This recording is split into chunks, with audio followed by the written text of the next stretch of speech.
Let's go! Joey Salmingo is Mr. Yes. He's the guy who's done it all and knows everyone. From culinary phenom to sought-after host, if anyone lives life to the fullest, it's him. As a host, he's worked on mega projects like the Academy Awards Red Carpet, and as a chef, he's built a name for himself on the Los Angeles scene and internationally.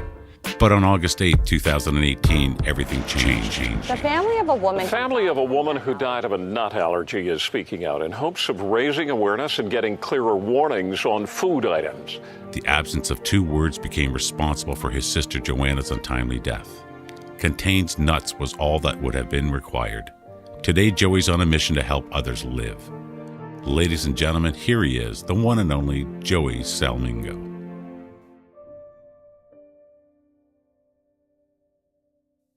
Straight out of the T-Dot. That's what it is. Live from the 6 boroughs. Don't go nowhere. For sure. Welcome to Standing in the 6 with your hosts Michael and Constantine. Yeah. We were talking earlier with someone about how their calling chose them. That they were actually just doing their thing, and someone noticed the gifting in them and said, look, there's this need, and they responded to a need. You know, so I think kind of what you were just saying, there's something about, I mean, as much as we like to plan and orchestrate our lives, there's so much about it that we're not in control of, you know? So, so you're still pouring. I mean, like, what's some of the stuff that you've done? Would you call yourself a producer? I mean, if you've worn many hats, never affected the hair, but you've worn many hats, okay? Yeah, I mean, I've always been the type of person to it's an Aries trait, I think, where you constantly say yes to things. It's like, Joey, do this. Yeah, sure, no problem. Even if I can't handle it, I would do it. Yeah. You know, it's bit me in the ass a couple of times, but on the other side of that, it's benefited me in many different ways. I mean, when people ask, what do you do? I'm like, well, what timeline? You know? But the irony is that everything that I've sort of experienced over the years of my life have, oddly enough, benefited the exact position that I'm in today, even sitting right here in this chair with you guys. It's interesting. So you're saying, I guess there's occurrences, things that happened that shaped you right to this moment. I've heard other people say that they've done like dead end jobs or just they went through something like really, really treacherous, sorry. Yeah. And at some point in their life, they actually were grateful that they had that job. Well, we've been hearing it our whole lives. You know, whatever you think about, whatever you manifest, it's going to manifest itself back, right? Whatever you put out into the universe, it will, you'll receive it back if you continue to put that energy out there. So, I mean, whether you believe in that, I don't even know what to call it, that sort of way of life or not, if you want to do something, it's like when you're a kid. If you want to be a police officer and your whole life you want to be a police officer and you become a police officer, you can kind of look back on your life and say, I've always wanted to do that. Yeah. And here I am today. And you hear those stories all the time. I was watching the Grammys yesterday. Some of the brand new artists that have received Grammys are like when Her received her Grammy. She's like, I dreamed about this my entire life. Well, it manifested itself, right? Let me ask, with the different roles that you've done, if you had to, I mean, we're not about labels in any way. We love kind of living outside the box. In your natural element, what are you? Describe who you are in your natural element. I don't know if we have enough time for that in your podcast. Yeah, no, I ask because you can kind of do a bit of everything. You're that guy who, as you said yes. As in, what do I do? Yeah, like and that's from you. I mean, other Joey actually. Yeah, because there's probably 1,000 opinions on what you do because 1,000 people have asked you, and you've stepped up and you deliver. But if you just needed, maybe going back to the 4-year-old you, like the simple, what is it that you're about?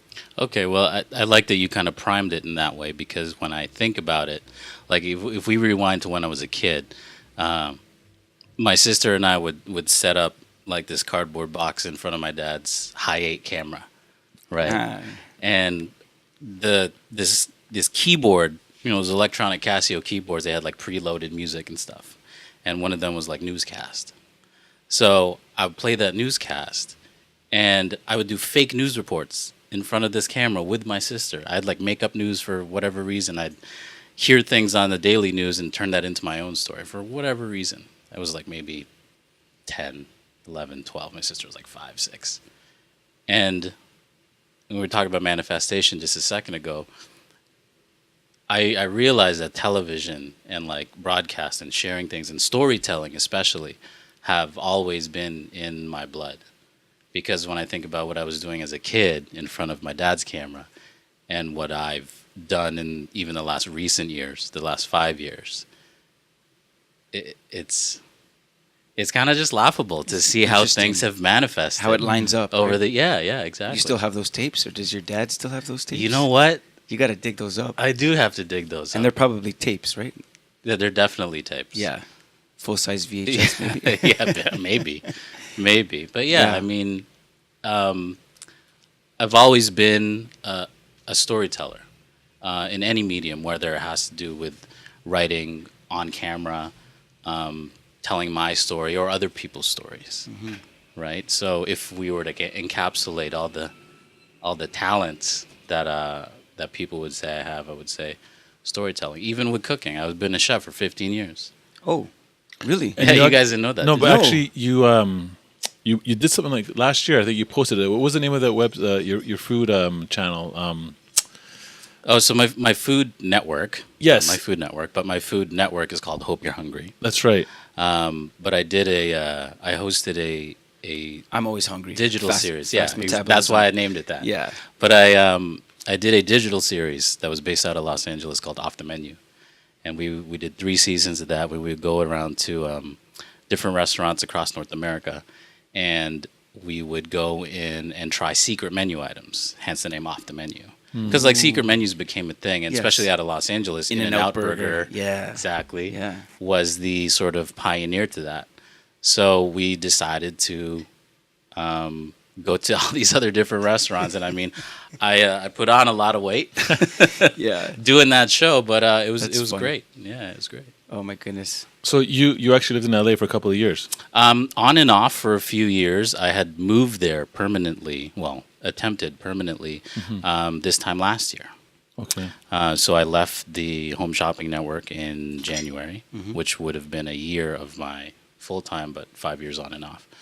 Man, I got a lot of timelines. Yeah. And yeah, things are doing great because I had done the Oscars previous years before, and had a lot of projects based out there, and a lot of contacts within the industry. Which in this industry, contacts are key. So I And decided contacts meaning people for the general audience, Yeah. not the lens you put in your eyes. Yeah, exactly. So knowing people in the industry that have sort of helped me out, which was a tremendous and great opportunity. So I said, yeah. So I packed everything into my car. I went down with a good buddy of mine, Scott, who you guys know as well. And he and his wife just bought a house out there as well. So it turned into a cool boys trip just nice. across the country. And I kind of settled my feet in North Hollywood. Did a lot of great projects. We did something for Disney at the El Capitan Theater, A Wrinkle in Time, and a lot of other food-based projects as well.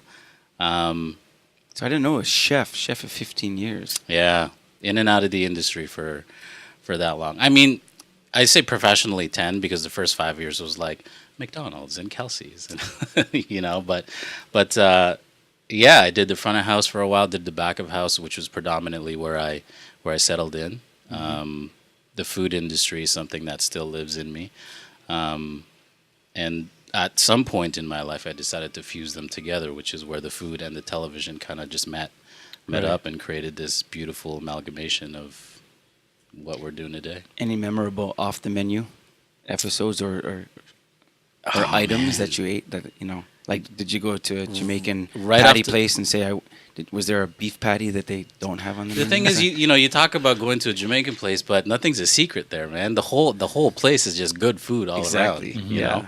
But one of the places that really stands out, if I have to pick one, is New York City.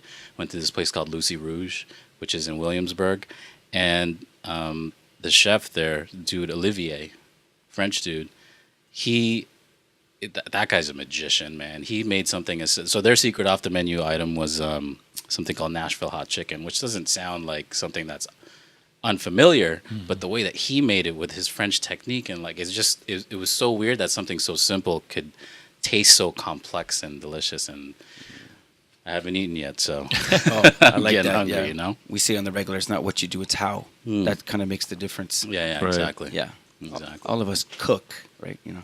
True. Yeah. True. So, Joey, you've had obviously, I mean, your background from hosting, chef, you know, and I mean, one of the biggest things that you're, you know, I mean, exclusively looks like focused on right now is the Fate initiative. Why don't you just kind of go right into that and kind of what kickstarted that? You know what I mean? To Sure thing. Now, I'll expound. The f.a.t.e initiative is food allergy Training and and education. Yeah. Yeah. Yeah. So, well, I'll start off by saying, you know, first of all, thank you for inviting me into this space to share. But you'll forgive me when I say I really wish I wasn't here right now. Right? I don't want to be here talking to you guys about this. But the reason I am here is because my sister is no longer with us. So on August 8th, this past August, my sister and I had a routine. So if I just rewind a little bit, just to sort of place context on the story. So I was living in Los Angeles. I had to come back to Toronto because I was in line to host Iron Chef Canada.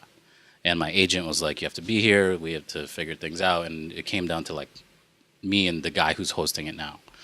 So I had to wait for the network to make a decision. So I had to keep pushing my flight week after week after week. So at the time when I was in the city, I was staying with my parents. So because all my stuff was in the West Coast, I had to kind of commandeer my sister's car, which she was like totally cool with. She's like, just drop me off at work, and Mark, her boyfriend, will pick her up at the end of the day. So I had this routine where I drop her off at work, and her boyfriend would drop her off at home. So she came home from work on August 8th with these desserts called mochi. Now, for those of us that don't know what mochi is a Japanese dessert. It's made of glutinous rice, ice cream inside. And she's like, hey, Whole Foods has these new mochis. Let's eat them. I'm not a big fan of them. She shared them with my mom. She had the equivalent of, I guess, 2 whole pieces because she had cut them in half. And they're about the size of like a Timbit. Yeah, right? Exactly. About the size of a Timbit, maybe squished down to flat. But yeah, exactly. So she had shared them with my mom, and this was in the evening, and she had gone upstairs. She had this routine where she'd go upstairs and get ready for bed. And maybe about 5 minutes later, she came stumbling down the stairs with her EpiPen in her hand. That's an epinephrine injector, which I'm sure a lot of us are familiar with. So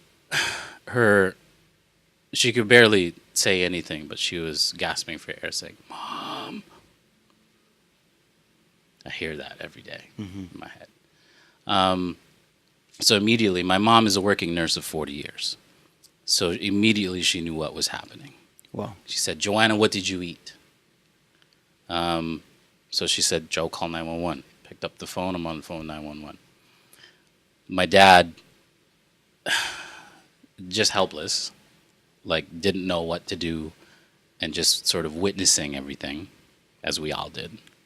By this time, Mark had left, so my mom had called him to come back after EMS arrived. So anyway, if we get to... I lost my train of thought. So she came down the stairs, gasping for air, had her EpiPen in her hand. My mom kind of embraced my sister from behind. And by this time, she was like suffocating. Her throat was closing up. She was trying to fiddle with the EpiPen that my sister had in her hand. But it wasn't, for some reason, wasn't activating. But then my sister had said it doesn't work with like kind of her last breaths. Up to this day, we actually don't know what happened that day. We don't know if she was able to administer it. We don't know if it administered and it wasn't enough. So eventually she passed out from suffocation. My mom laid her down. I'm still on the phone, 911. It only took EMS 8 minutes to arrive, but it felt like forever waiting for them to arrive. So as you know, when you stop breathing, eventually your heart stops. So that's when my mom started CPR. Now, to think about my mother having to do CPR on my sister is really what all like. When I get emotional, it's those moments that I think about. because it's what she had to go through as a mother Right. to her daughter, right? Yeah, because sometimes with loss, Yeah. it's such such a disconnect with it. You might find out about a tragedy, a car accident, Yeah. or plane or whatever, but for it to happen in your own home, And to watch everything go down. yeah, So my mom just would not stop doing CPR compressions, obviously, until she went into nurse mode. Like if we were able to replay that, you saw the exact moment where she just shut everything off and went into nurse mode.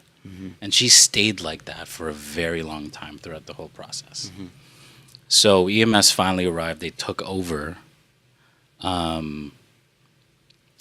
And that's when she called Mark to come back over. Poor Mark, he basically came into the home watching these paramedics try to revive her, right? So they eventually stabilized her, and I use that term very loosely because she was not stable at all. But they were able to bring her pulse back. But by this time, we estimate that about 20 to 25 minutes had gone by. So, I mean, their natural process is to stabilize a person and bring them to the hospital. So that's what we did. When we got to the hospital, I don't want to get too graphic with things, but like, you know, she was seizing, like she was going through seizure type episodes. And they were just trying to calm her down. So they had to pump her with a bunch of anesthetics and stuff like that. Eventually, we ended up in ICU, and well, we were there for about 17 days, sort of just going through the only word I have is deterioration of her consciousness, because she never came back, and it was only within a couple of days, like, that the doctors had said there's no brain activity there, but we just kept ignoring it and saying no, like, that's a machine, that's, you know, we just giving ourselves some sort of reason to hang on. yeah, But the reality of it is that she, 20 minutes without oxygen flowing to your brain, that's going to do significant damage. And people said, oh, people come out of comas all the time. This wasn't a coma, right? She was comatose, yes. But by this time, she was already vegetative, because the brain is as fascinating as it is it's the only organ that can't grow back, can't repair itself like parts of our body can. And it's electrical signals. Like, I'm not a doctor or anything, but you can sure as hell believe that I read up on neuroscience and how the brain works to try to figure out answers. It came to a point of desperation where it was like, if the doctors can't find a cure for brain damage or brain death, then I'll find it. I did learn a lot, though, to the point where I realized that, doctors and nurses and even researchers, they know exactly what happens when the brain doesn't work. Yeah. When you have trauma to it, when you go into a coma or get a concussion or something, they know what happens when it doesn't work. But I think what still needs to be figured out is how it works when it's perfectly healthy. Because until you bridge that gap, they're not going to be able to find a cure for it, or a solution, or some sort of fix to it. and I guess, and you're saying there's no replenishable element with the brain. Now I mean, from what we experienced, Yeah. it absolutely not. I want to ask you, was your sister diligent in her whole life? I mean, she was 30, right, when she passed? She was 30 years old. Was this something from a young age that she found out about allergies? How old was she? I think about 2 or 3 years old, we had gone grocery shopping with my mom, and my sister started to scratch and all that stuff. So, my mom took her to emergency, went to an allergist, and that's when we found out she was allergic to peanuts, every other nut, so tree nuts, peanuts and tree nuts, as well as all seafood. That includes finfish and shellfish as well. Wow. And then she had the other allergies of like cat dander, or like pet dander, dust, mites, and all that stuff, which are two totally different, I guess, classifications of allergies. That's not factual, but like when you put things into categories, if you eat cat hair, it's different from ingesting a peanut. How severe were her allergies that she knew of? Because some people say, you hear both those stories where someone knows they're moderately allergic and then out of nowhere they're deathly allergic, or vice versa. Yeah, so there is I guess a condition, and again, I'm not a medical doctor. This is all, just experiential research and all that stuff. But there's a specific reaction. So when you hear allergic reaction, there's sneezing, there's itchy, there's watery eyes, there's runny nose, all that sort of stuff. And then there's anaphylaxis, which is an extreme type of reaction. I guess to sort of kind of break it down, is to break down the science of what actually happens during an anaphylactic reaction. So in our bodies, when you're allergic to something, your bodies recognize the protein in a food as being a threat. So when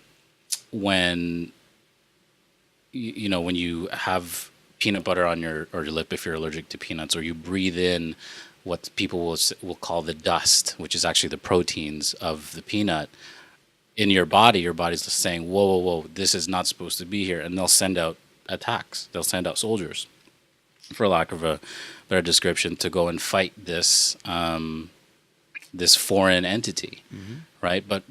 So the anaphylactic reaction is actually the war, the battle that's happening inside your body of fighting this this foreign object. And the symptoms of that war or that battle can be life-threatening, obviously, in this case. It can go anywhere from hives to the closing of the throat to death. Now, was your sister, did she ever have anything before this where... Nothing serious. This was her serious. first serious reaction. Okay. And ultimately her last. Yeah. Yeah. I asked just because... Sorry, you going to say? Oh, no, go on. I asked because my daughter is allergic. She's allergic to walnuts. And the first time it happened, we were driving on the DVP. She got itchy. She was saying that she doesn't feel right. She was about 7. We got mad at her. We told her to stop bugging us, stop interrupting mom and dad are talking, because she's acting up. We get to Whole Foods, okay, and when we got to Whole Foods, coincidentally, not tied in to the story, that's just where we were.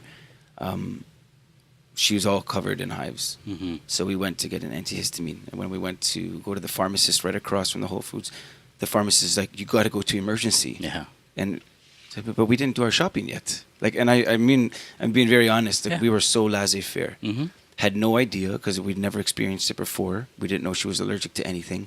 And if anything, I can say, and I can own it, that I was incredibly ignorant when it came to what allergies were. You'd hear, on this flight, you can't have peanuts because there's someone's allergic. I would be that person inside. I'd make a joke about it. People would be like, "Oh, man, of course. I love my salty nuts. I can't have them." And that kind of indignant attitude, usually it's comical. But we were like that as well. And I'll be the first to admit that, working in restaurants for that amount of time, when we get an allergy ticket, we make jokes about it too. Hey, make sure you don't kill this guy. He's allergic to this, this, and this. Right? And for you to say, that you were ignorant towards it, so were we. And the thing is, if you're not immersed in that situation, it's not that I want to give people more credit. It's not that people don't care about it. Don't understand. They don't understand and they don't realize how serious it is. A lot of these allergy organizations get upset at the media and the way that they portray it, and I don't blame them. But also, again, it's not that they don't care. It's just they don't get it. They don't understand that someone can actually die.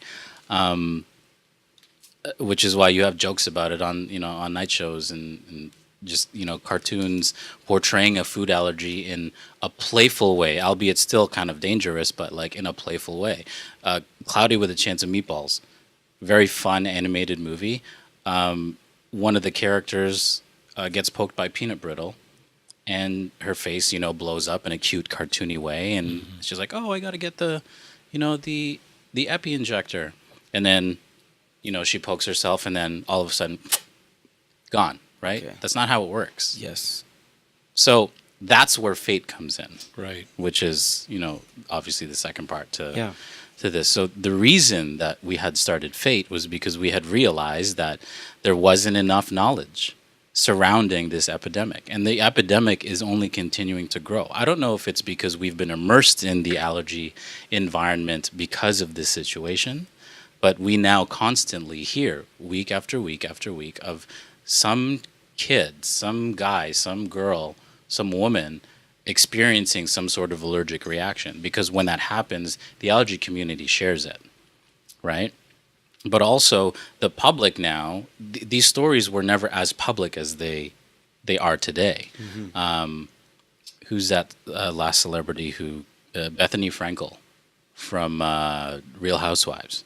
There's this ongoing thing right now where she experienced some sort of fish allergy on an airline, and she tweeted about it, as most people and celebrities do, and then she started sort of shedding light on the situation of being allergy aware, but then also the other side of the internet, which is the trolls and the people that don't actually take it seriously and that sort of thing. So we started F.a.t.e. because we basically needed people to realize that this is something that needs to be taken seriously. And until it continues to happen, then people aren't going to take it seriously enough. What are some of the things that F.a.t.e. is doing? What are you actually... So F.a.t.e. actually puts on what we like to call F.a.t.e. forums. So these are educational seminars on how to and what to do. We break down kind of the science of what happens during allergic reaction.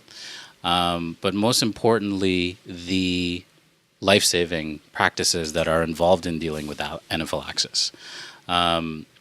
We have spoken to many schools. We actually just did a school in Unionville not too long ago, 1,200 students.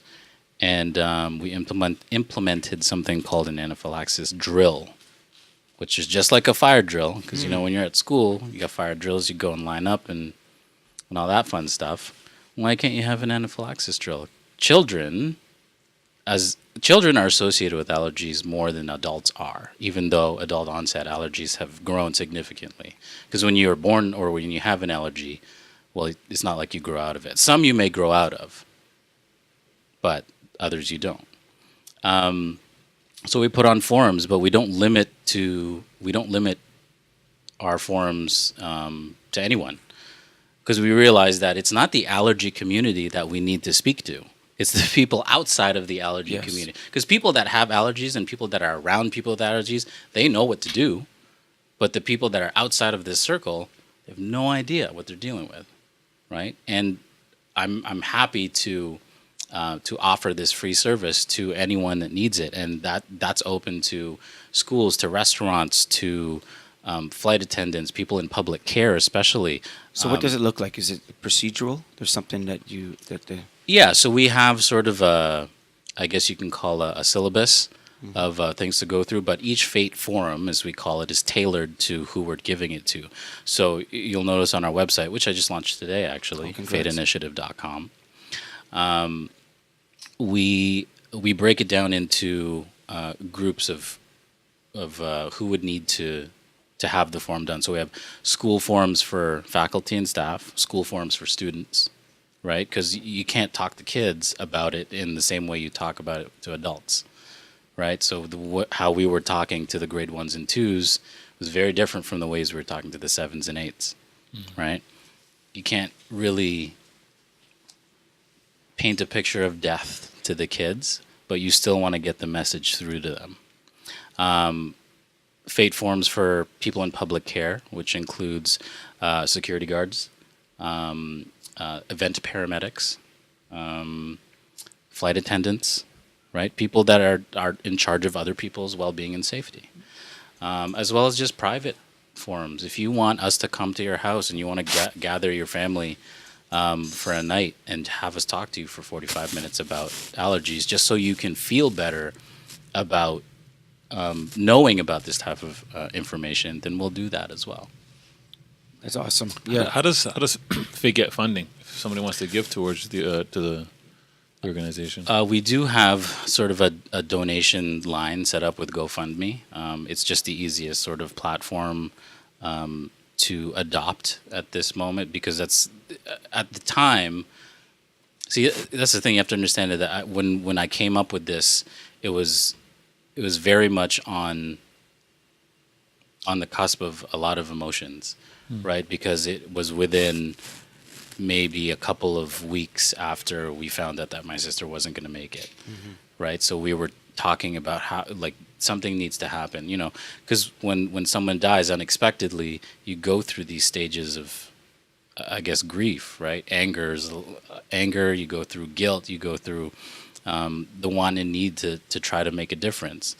And I just held on to the latter part of that, which was the want and need to try to make a difference. Because right now, this is the only thing that matters. As fun as much as I was having fun with my life before all this happened, none of that matters now. Everything else just seems so trivial. Yeah. You know? I'm going to point something out with what you said there. That's what we applaud you incredibly. You take a lot of strength. I know within 24 hours of this incident that happened, the initial eating of this food item, that you were on the phone with Whole Foods, with, I guess, essentially the head of their. Yeah. So how that happened, obviously, this was the anger stage. I needed to find out what was happening, and I guess this is sort of the journalistic investigative trait that I have. But the next day, I went to that Whole Foods and stood at the door at 7:59 and waited for them to open their doors, just to observe what she had seen. So I went to that display, took pictures of it, saw what she saw, and they were deemed as non-dairy. The reason why she had bought it was because she was very health conscious. My sister was very aware of what she was putting into her body. She was not eating dairy. Excuse me. So these were advertised as non-dairy and vegan. And in vegan cooking, when you replace cow's dairy with something, what do you replace it with? Well, some sort of nut milk, right? Almond milk. Yeah, I wasn't aware. Okay. Yeah. Exactly, right? So, lost my train of thought again. Okay, so you documented it. You wanted to find. Find the display exactly as it would have been. So I took the photos of the display and I just kind of pocketed that and had it with me, just so I knew what she had seen less than 12 hours Very smart before. to do. And then eventually, I actually didn't reach out to Whole Foods until a couple of days after her funeral, because I was so focused on just being there for my family and being there for my sister that was like secondary to me. So when I finally got to Whole Foods, I asked, can I speak to the general manager? And the general manager, extremely empathetic, right? And I just said, hey, I just want to let you know that my sister died 2 days ago. And the reason she died was because she had an allergic reaction to mochi. She was allergic to nuts her entire life. The first ingredient in your vegan flavors is cashew milk. And it's so I'm just replaying this in my head. I'm getting mad. Yeah. So he said, okay, well, obviously he's really sorry. What does he want us to do? Well, I said, well, you need to put me in touch with somebody at Whole Foods, somebody higher than you, because this can't happen again. Yeah. And that was your purpose. I guess the purpose of it was absolutely not necessarily to gain empathy from a general manager of the store. It was to effect change. They have to know that the way that they have things labeled. And remember, I've been in the industry, right? So, and I told him that. I was like, I've been in food retail before. I've even worked the grocery sector, so I know how food retail works, how displays work, and the marketing that goes around it. And I said something needs to change. So within a few days, I get a call from the global food safety manager. Now, this guy's in charge of food safety at Whole Foods for US, Canada, and the UK. So basically worldwide. So he wanted to know what was happening. So I told him the full story, and I actually recorded the entire conversation with my camera. That's just the filmmaker in me. The need to document things, right? Which is, I'm just going to say that as a side note, if anyone is going through anything in terms of major health problems, personally or for loved ones, you have to advocate for Of yourself. course. There's self-advocacy or for a loved one. My father-in-law spent 13 months in hospital until he deteriorated and passed from a brain tumor. And what we noticed in that time is, look, we have incredible respect for our doctors and nurses. It's a really tough job. Their job isn't necessarily, you can see there's apparent challenges. Obviously, they do 12-hour shifts. They are constantly flying through patient after patient after patient. And as much as they do what they do, there's that extra effort that you need to take on behalf of yourself. It's still a job to them. Yes, it's true.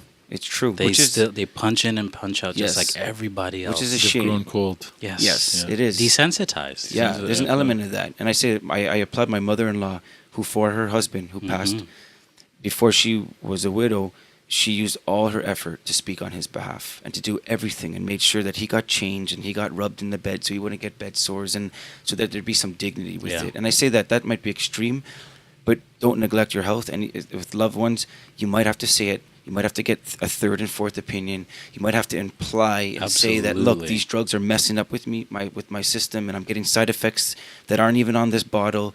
And there's a niceness that we have because we don't want to put someone else out. But when it comes to your health, Well, here's the thing with that, and this could be a whole other 4-hour podcast in itself, but if I had any advice to give, it's like when it comes to dealing with your health or an allergy or any type of disease or sickness that you may have, whether it be serious or not, the second you put you put your power or you allow yourself to be told what to do by somebody in wearing a stethoscope and a lab coat, then you've already lost, right? Your body is your own body, right? You know what's good for it. You know what's bad for it. Yeah, sure, we like to indulge. We like to mess it up here and there, right? We've all done it. But at the end of the day, the doctors can pump you with as much medicine as they feel fit. But, and I might get flack for this, but doctors really only know as much as their textbooks tell them to, right? And if it's not mandated by the world medical blah, blah, blah, blah, blah, then it's not fact. That's why they have a very hard time buying into the natural path. Absolutely. Because they don't know it. And Absolutely. all they know is medicine. Yeah. well, part of it, I mean, there's the whole monetizing side of, pharmaceuticals and look, again, it's a huge topic. We're just scratching the surface. Sure. I like Yeah. what you said though, to own the information, own your own body. People know when something's wrong. It's just a cough. You just have a cough. But I've coughed my whole life. At 50 years old, there's a cough that I'm having. It feels different. And there's something, and I say that just that I've heard personally a lot of stories where someone knew something was wrong, and it took maybe over a year for them to finally be diagnosed. And it was something really small that they just needed to do, but it could have been fatal. Okay, and just there's something about, I mean, if anything, I want to ask you, so this effort, there was some changes made at Whole Foods. They changed some of the labeling. They were able to streamline it and actually make it a clear communication from the user's point of view. Well, I wouldn't say clearer, but they did make changes. There's some changes that you documented as well. Yeah, they did make some changes. So I did an independent report. Again, it's just my want and need to do something investigative and put it on camera. But Whole Foods, at least in Canada, or at least that one, they were able to, it's so simple. They took the label that had the flavor on it, and then they put contains nuts Beside it. on that Right. sticker. Yeah. Now, I'm just going to say that again. They took the sticker that had the flavor on it, and then they put a different label that says contains nuts. When you think about that and realize how simple Yeah. reprinting something, Right. It's negligence. I mean, why couldn't they do it in the first place, right? Why wasn't it there in the first place, sure. right? Yeah. I mean, Yeah. if you look at it from that perspective. Yeah. Maybe but I'm I- being too nice. No, but I hear what you're saying, Right? though, that You know? that was the difference. And That's the difference between life and death, Yeah. right? Now, I want to ask Just a you few about letters. making a difference. You said something I saw in some of your. I think it's very smart that you documented. It's very smart that you're sharing. I know families that have lost loved ones, and that person who died has died in that family. They don't talk about them. Okay, it's a lot harder to talk about your sister every day. Okay, and for her to be at the forefront of your effort. I mean, it is easier, but to your destruction if you just bury and you just sit with this and you stay at home. There's no. It's a really tough place, and you may not ever recover from that if you do it. Just what I want to ask you, the effort of what you've done. You said something about taking this so that her life, so her days would count, that she wouldn't die, and her life would mean nothing. And you've decided to start this initiative, which I think is incredible. We'd like to learn more about tangibly what you'd like to do. Constantine and myself, we really love pushing together plans.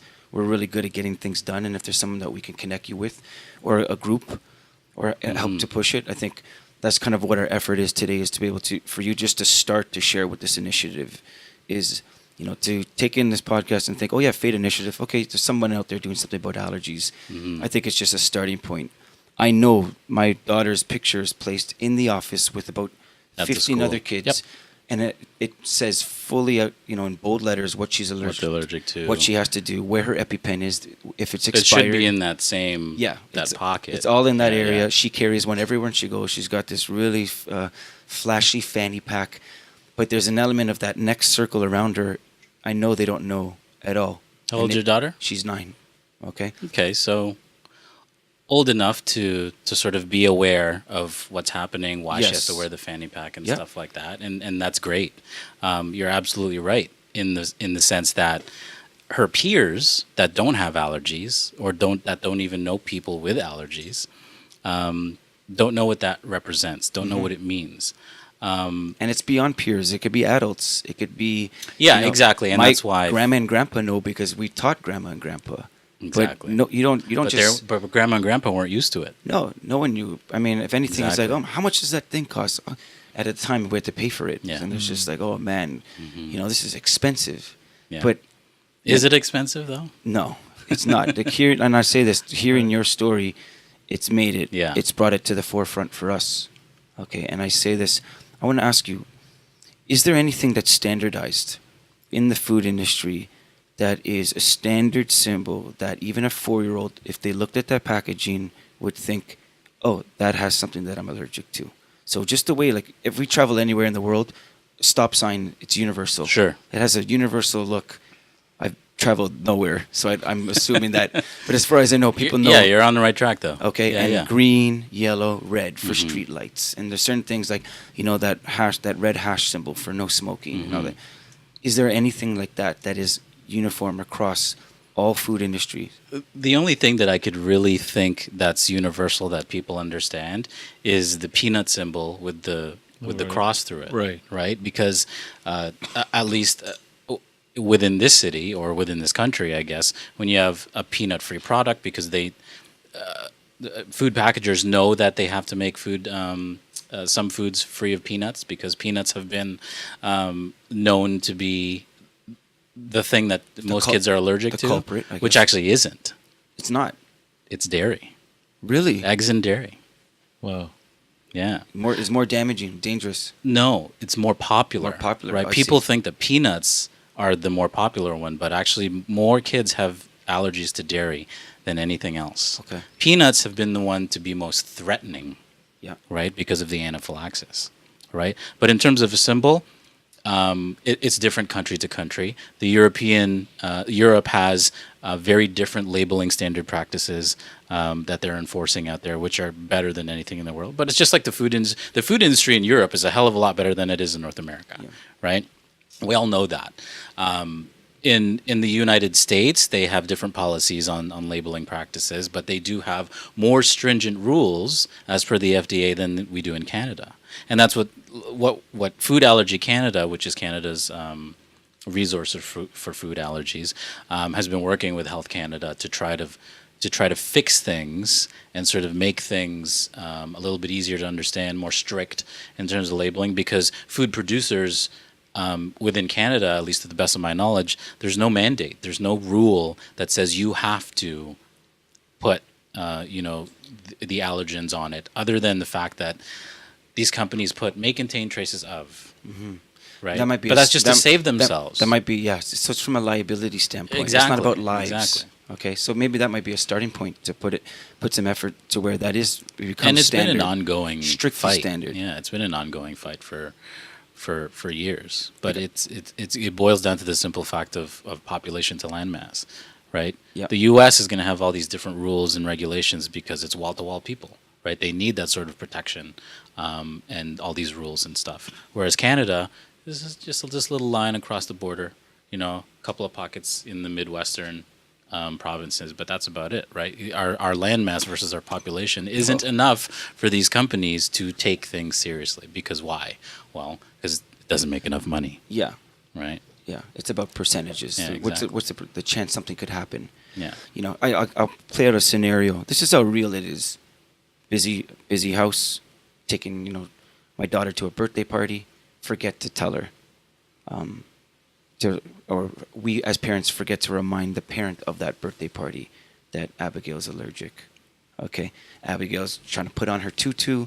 She forgets to put her fanny pack on because she took it off in order to fit it on because it's a dress-up party. She's there. There's cupcakes that are. It just yeah. There's nothing in them because a parent might even ask, any nuts in these? Oh no, nothing. Okay, Happens all the time. it can happen all the Yeah. time. I mean, if you trace it back, it's probably exactly as you said. It probably hinged just on that label, that one little label, or that one conversation that was not listened to, or the one conversation that the parent forgot to pass on. Because it takes effort. It takes effort to say, "This is my daughter. This is my son. This is how dangerous." Now, I mean, I don't even know. We didn't experience. I can only imagine the families where if something is airborne, you know, if you opened up a package, and the powder, or you know, is in the air, Protein, or like even protein. something as simple. There's a kid that actually just died in New York the last couple of months, and they think that he died. So he's allergic to fish, anaphylactic to fish, and they think that he died because fish was being cooked in the home, and the steam from the fish he had breathed it in. Oh my goodness! Right. So that's what because that can happen as well, right? You're ingesting the protein. Right. This way, it was airborne. Right. So that investigation is still going on, but yeah, there are many different scenarios with which that can happen. Somebody forgets something by accident because we all live busy lives. There's our kids are wearing different things and all that stuff. It happens and it's scary. Yeah, because I mean, to think about that. Something that is that could be so defining. Okay, where the loss of life, and to think that it hinges on just a little fleeting moment if you did this or didn't do this, if you said it or didn't say. And that's why I go back to the packaging. It might be incredibly powerful and effective if there was something that just became standard. And even if a 5-year-old were to offer up this package treat to their friend, hey, best friend, here, even them as 5-year-olds could say, oh, no, you can't have this, because it had some type of symbol. That peanut, I've seen it, it looks 1,000 different ways. Every manufacturer has their own different graphic designer who does it. Of course. Okay, so it's not standard. It's not universal. So that might be a starting point. Yeah. Yeah. And again, food producers, as well as all these different food allergy organizations have been working towards and fighting for stricter label laws because it just doesn't exist, right? And it needs to exist, right? There's this sort of unwritten rule where, if you're buying for an allergy kid, or even entertaining, like having a party, right? If you're having a party and your child is going to invite Billy, Tom, and Jane, and Jane's allergic to peanuts, well, you can't have a kid's party and then have something with peanuts in it there. You got to make your environment more allergy aware. So I think it's sorry, go ahead. Yeah, it's funny. I mean, the kids in school, obviously, we're always got this correspondence. My kids' correspondence: do not send anything home, peanut butter, whatever. That's actually a law now. You can't have.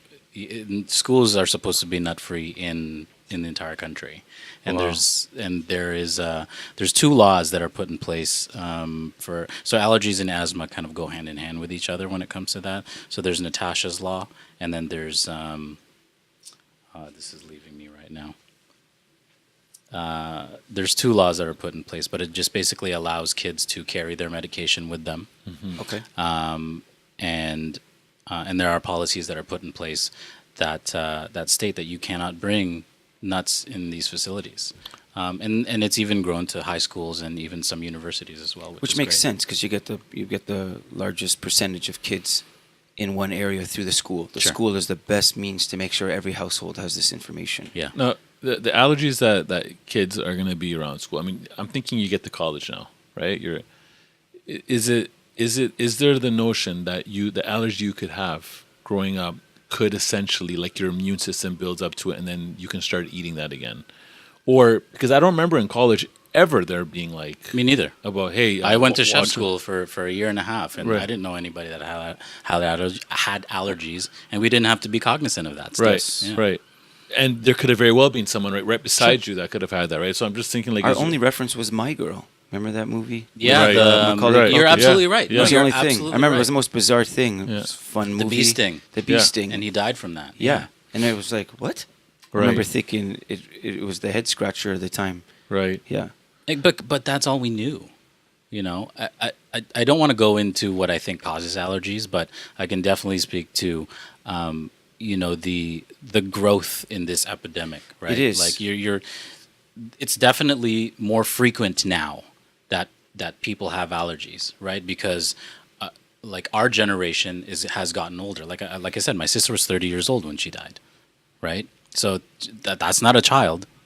Right, so some stuff you can grow out of. I'll tell you one thing: my sister was allergic to almonds when she was a kid, but when she died, she was drinking almond milk. Right, that because she was able to sort of grow out of that stage of her life. So yeah, you can grow out of allergies as you get older. You can also grow into allergies as you get older. Yes. Yeah. Right? So both. Again, I'm not a scientist, I'm not a researcher, and that's what these scientists and researchers are trying to do, is try to figure out how this is caused. There's this theory that was actually has recently been changed, where they were saying this is back in the day, they were saying that because of allergies, you have to keep your kids in a clean environment. So make sure they don't, make sure you're washing their hands, keep them away from dirt and all that stuff like that. Bacteria. But do you remember when we were playing as kids? Yeah. Like rolling around in the sandbox, not Right. knowing what the hell's in the sand. Drinking from the hose. Drinking from the hose. and all Hashtag that drinking stuff. from the hose. Someone started. Are you serious? Yeah. But like it's that sort of it's that thing. It's like so anyway. So we were used to not caring about our environment. Yeah. Well, not caring is a loose term, but you know what I mean, right? Right. We didn't know the word sterile. A sterile. Exactly. environment. But because of that, do you have allergies? Yeah. Barely. Okay. Barely. Do you have allergies? I don't have allergies, right? And we were used to growing up in this, I don't want to call it, less sterile environment. Right. And then there was a generation where doctors were saying, no, you got to keep your kids clean. That generation is allergic to everything, Yeah, it's true. right? It's like your body doesn't have the good bacterias or They're- to yeah, kind of exa- defend it. Yeah, exactly. Yeah, They're used to being too clean, so your Right. bodies are now, I don't know what this is. I don't know Right. what this is, right? We live in the Purell generation. Right. Yes. Right? The hand sanitizer So everything is generation. pure. So everything is foreign. Everything is foreign to the body. Everything is foreign. Yeah. You know, it's Right. funny that you said that. I mean, I don't know if it's a good thing to actually say this, but I never wash my fruit ever. Well, but you didn't Ever. have to. You know, Yeah, here's a beautiful thing that I'm Yeah. going to tell you right now. You really didn't have to a certain extent, Right. Because there weren't as many pesticides when you were growing up Right. in food. Right. Think about how many pesticides there are now, Yeah. Right. right? With all these different corporations, and That's right. we see the documentaries and all this stuff about the way our agriculture system is, and Yeah. some people would argue that's the cause of the reason for a lot of these allergies and stuff. I don't know. Yeah. Right, but like the theories certainly point in certain different directions. There was a doctor on Joe Rogan's podcast not that long ago that talked about the mothers that avoided nuts purposely during pregnancy. Yep. That drastically their kids were allergic to Yeah. nuts. The percentage Wow. is through the roof. Wow. But you know what? Comparison. You know what? They're saying now to introduce nuts to your children as early as possible. Yes. So they're completely contradicting Yeah. what they were saying before. Yeah. Wow. Right? It's a Yeah. total Why? 180. Trace elements right away to build up a tolerance and for the body to Because get they're used to it. following the textbook. They're following what the research of the other doctor of the other doctor of the other doctor. That's right. Yeah. They're like, okay, well, like a bunch of these doctors say that this is the way that we're supposed to go now, so let's change it up. Yeah. It's like the recent Canada Food Guide. It changed up from however many years. All of a sudden, there's this pyramid of like dairy and fruits and this and that, and then all of a sudden, it's this totally different thing. Yeah. Right. Right? that just proves that people have no idea. They're just theorizing things. Yes. They're just basing it on research that they've done over the years, which is fine. But don't tell us that this is how we're supposed to do things. Yeah. That's right. Yep. Right? What's great in the information age is we can get this information. Again, we always being wise to find and to make sure that the source is credible. Do your own research. Yeah, we didn't have Google when we were kids, so Not at all. we just said, "Oh, that's what we're supposed to do." Okay, well, we'll follow that. Yeah, milk does a body good. Sure, I'll drink it. All these different campaigns. I know. So Joy, I mean, Yeah. look, I really wanted to, I mean, thank you. I can imagine how hard this is obviously be, and you got to obviously keep on reliving it. But what you're doing right now, the exposure that you're going to bring to this, I mean, I learned a lot today. I mean, in the sense of what you're doing, and just a little diving deep. I've been guilty of not We all intentionally, have. but yeah, but of just like the kids can have a peanut butter sandwich at school today, and then the kids say, "What are you doing?" I go, "Do you understand what's Yeah, happening?" It's like, yeah, and even not like- really understanding the magnification of what could happen around that. So you put it out already, www.fateinitiative.com. FateInitiative.com. Okay. And I love that what you said about fate. Fate, the definition of fate. And Oh yeah. So when I was thinking of what to call the organization, I was thinking of all these different names. I think the first name I had for the organization was the International Initiative of Allergy Awareness, which didn't really have That'd a be a good, nice web domain. I mean, yeah, didn't really have a good ring to it. yeah. But when I was thinking about the name of the organization, I was looking up different definitions of things, and it kind of tied into what we were talking about at the beginning of how everything that I've done leading up to this point has kind of allowed me to be able to spread the message. Being in film and television and having a public speaking platform, being a chef and restaurateur, and being able to know that side of the food industry, right? So I thought of fate, because fate, as described, at least by Google's dictionary, is taking or events beyond your control. Fate means events beyond your control. Right. Whereas the Fate Initiative moves to take control of those events that you don't have control of. That's good. Because you can't, we know that we can't prevent allergies from happening.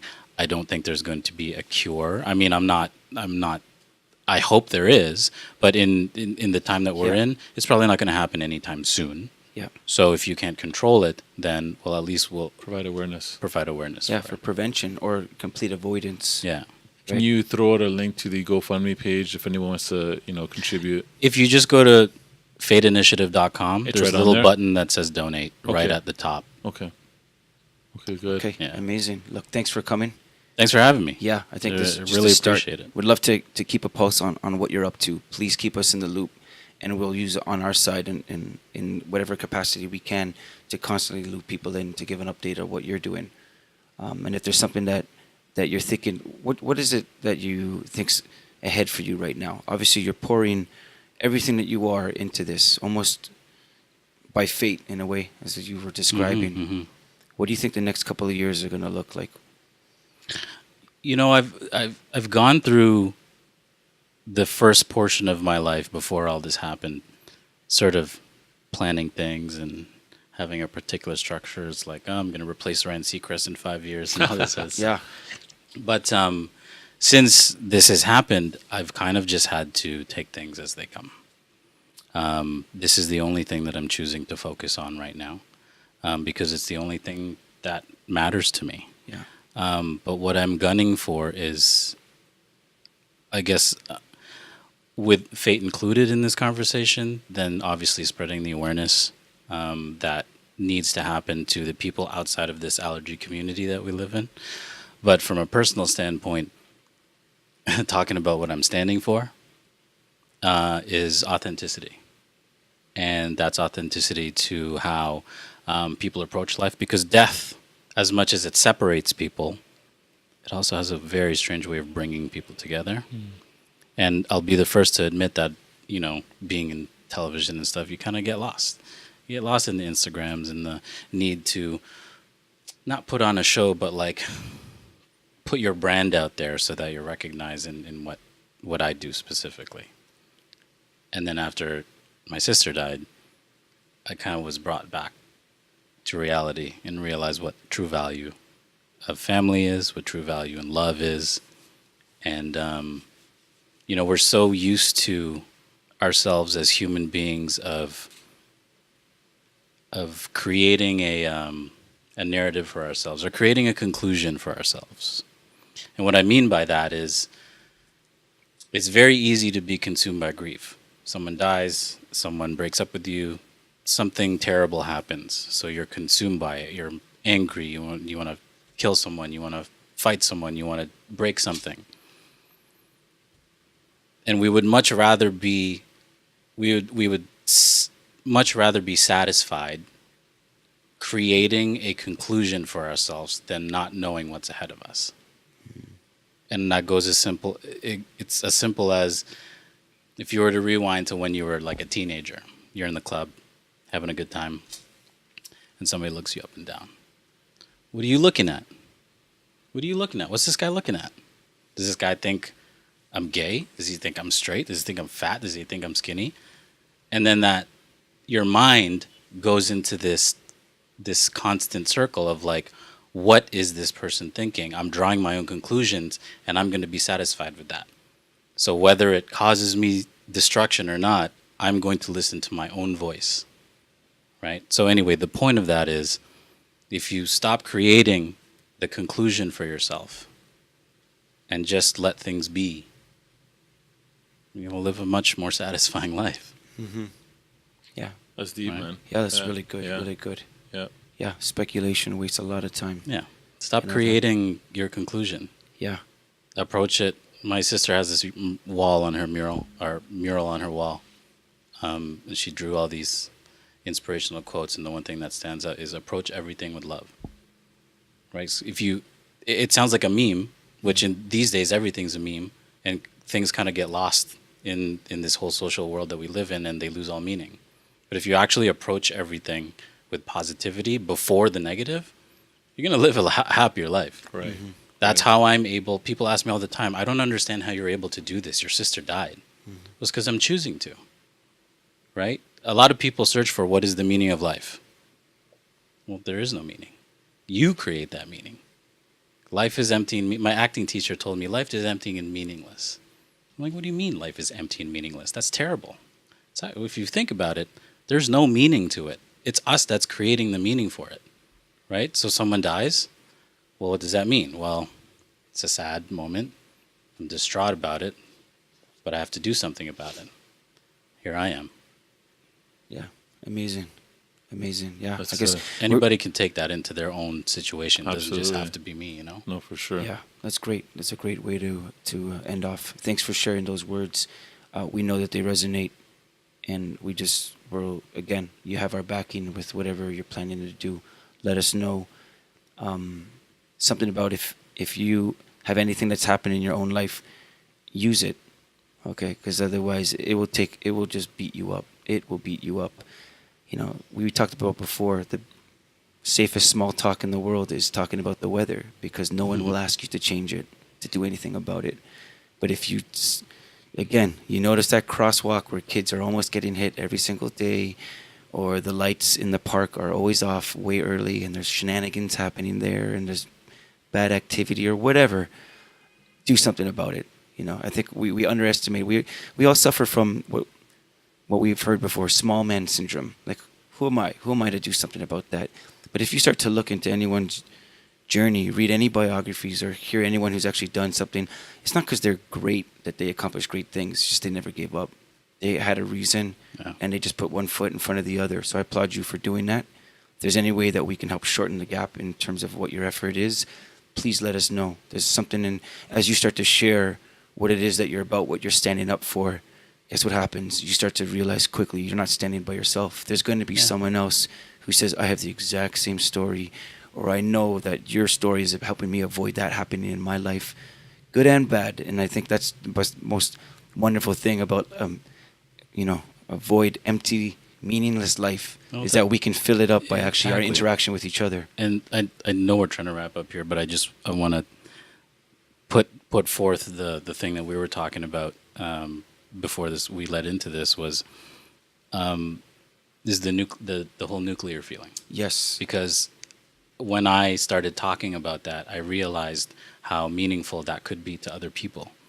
So when I started sharing this story with people, they were asking about my emotional spectrum. And the way I had explained it was, the feeling that we're going through right now is like having possession of something nuclear, right? So on one hand, I can take this nuclear core and I can create a bomb out of it, right? The initial explosion, instant kill, right? But then during a nuclear explosion, you have years and years and years of fallout, which will continue to kill things over the course of time. So if I choose to use this energy as negative, I will continue to kill things in its path, relationships, right, over the course of time. Or I can take this nuclear core and I can build a power plant around it, Springfield nuclear power plant, right? And I can use it to power things for progression, light, food, resources. If I use the energy for something positive, it's going to create all these positive things. Right. But just like a nuclear core, it's very sensitive. If it's not handled properly, it can become unstable and melt down. So everybody has gone through a position like that in their life. And maybe they don't even know how to explain it. That's the best way I know how to explain what we're going through and how we're using our energy. Oh, man. Incredibly well put. Storytelling at its best there. Yeah, thanks for that. Again, so many takeaways from today. Again, just want to thank you for coming in. Thanks for having me. Yeah, if there's anything, that in any way that we can help, let us know. All right. Will do. Thank you, guys. Thank you, Joy. Have a good one. Thanks. Make sure to drop by next week. Let's go. And don't forget to subscribe. Let's go. It's time to give a shout out to our sponsors. This podcast is brought to you by Sentinel Security Plus. For all your premium security needs, visit sentinelsecurityplus.com.